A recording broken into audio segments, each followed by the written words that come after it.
Okay, we've finally made it to this point. Here we are. We've decided that physical fitness is going to be what we focus on. We've bumped that to the top of our values and the top of our priorities. So here we go. We're going to go for a run. We've decided we're going to make that choice. We're moving towards our values.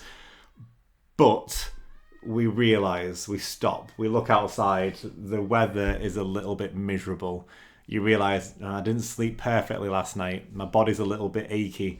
And all of a sudden, another option turns up, another choice turns up. One that, instead of moving us towards our values, actually takes us away from our values. This might be in the long run very useful, but when we think about it in the short term, about what's happening right now, we realize we'd quite like to avoid that pain. We'd quite like to avoid that discomfort. So all of a sudden, this choice point, where we've got two separate choices that we could make, suddenly isn't as easy as we thought it would be to begin with. Although we were hyped up to go for that run and we'd managed to convince ourselves that it was going to be great, maybe this other alternative is quite tempting. What we're going to talk about today is how we can even navigate a problem like that, how we can even consider a question like that, and then what are the practical steps to help you move towards this idea of the desired future that you want to go towards, even if it is uncomfortable. And with all of this, avoiding getting what's referred to as hooked away from the undesirable future when we consider it in the long run.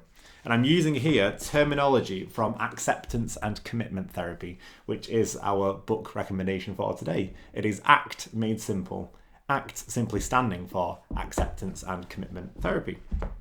So it's a fantastic idea. It's a fantastic methodology. It's extremely easy to use and it's really easy to grasp as well. If you're new to this idea of inner work or anything to do with like healing in general, this could be a really good introduction to how you can actually make a lot of this practical. Because I'm aware that a lot of the things we might discuss on this channel or throughout other conversations in general, sometimes quite abstract, so sometimes quite theoretical, sometimes quite philosophical.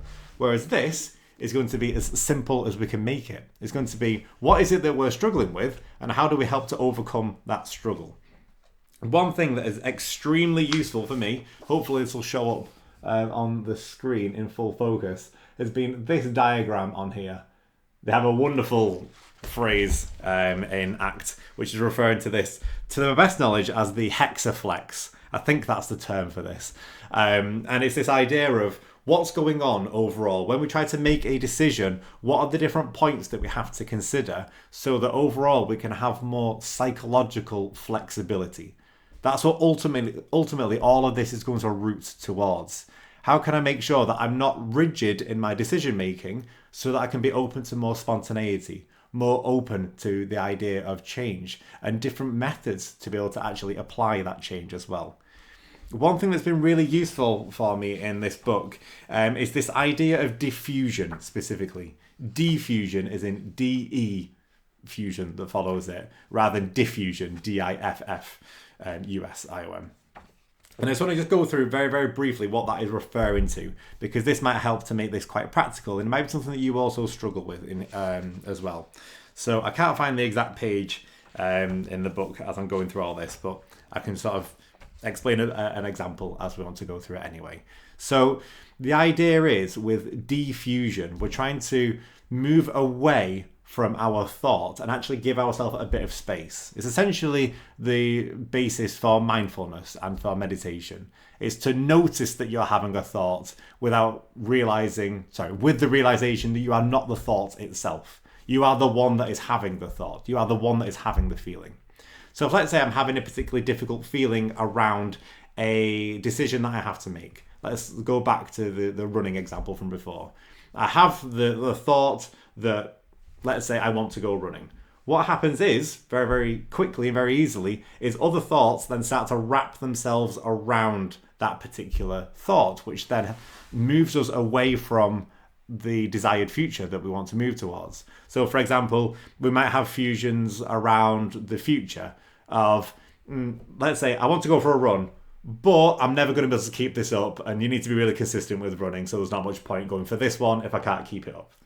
That's an example of fusion wrapping itself around.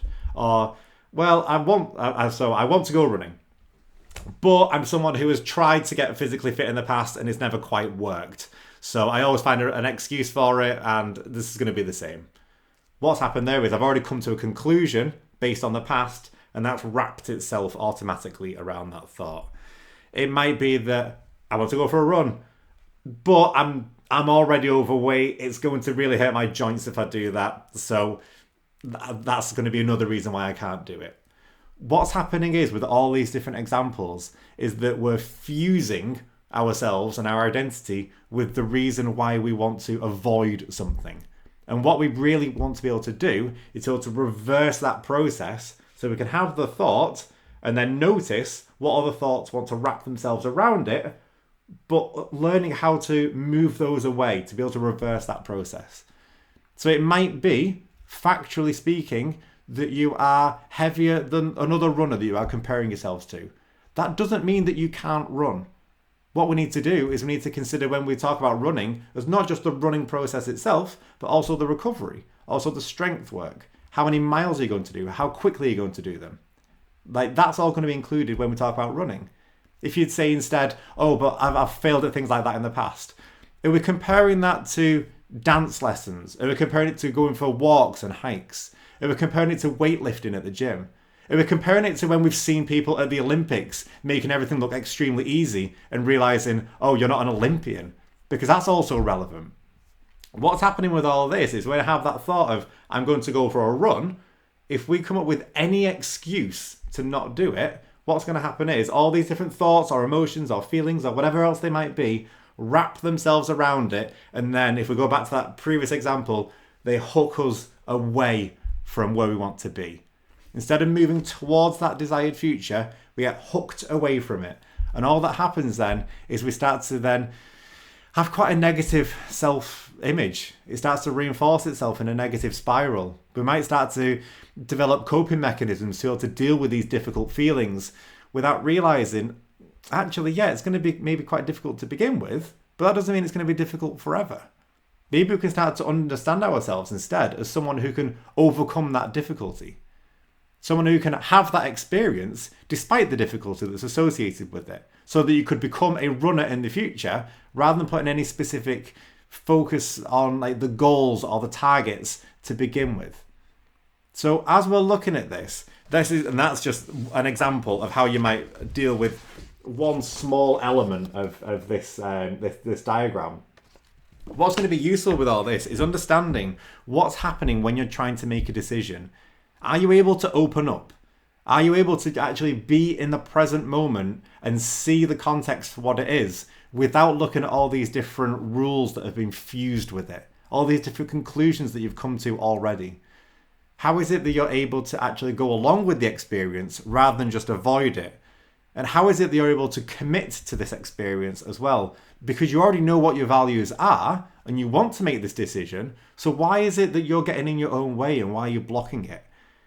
What we're trying to look at with all of this is understanding ourselves within a certain context. It's understanding that we're always going to have emotions and thoughts and difficulties that get in the way, but that shouldn't always stop us from becoming the person that we want to be. Because ultimately, that's the part of the human condition. We're always going to have those thoughts. We're always going to have those feelings. We're never only going to be able to operate when we're at our best.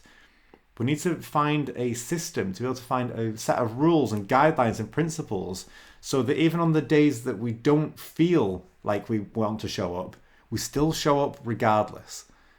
Whether that's for ourselves, whether it's referring to a hobby or fitness, whether it's referring to work, whether it's referring to your children or your friends, whatever else it might be, it's how do we make sure that there's a minimum bar where we can be consistent so that we can show up and give it a go without necessarily coming to those negative conclusions and experiential avoidance before we even get a chance to move away from that original choice point.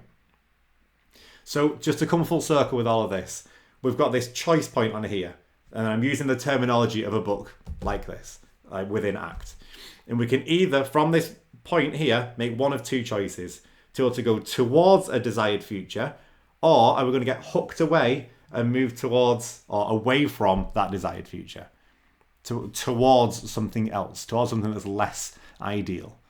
That's ultimately what this entire book is all about. And it goes through in so many ways, different exercises that you can do, different thought processes, different analogies that you can use, different meditations that you can use. There's a little bit of theory in there, but most of this is ultimately practical. There's dialogues to give you examples. This is an absolutely wonderful book. And given that the focus of this particular channel and this particular playlist in general is on autobibliotherapy, auto meaning self-directed, biblio referring to books, therapy referring to healing, so self-directed healing via books, this is a complete process in and of itself.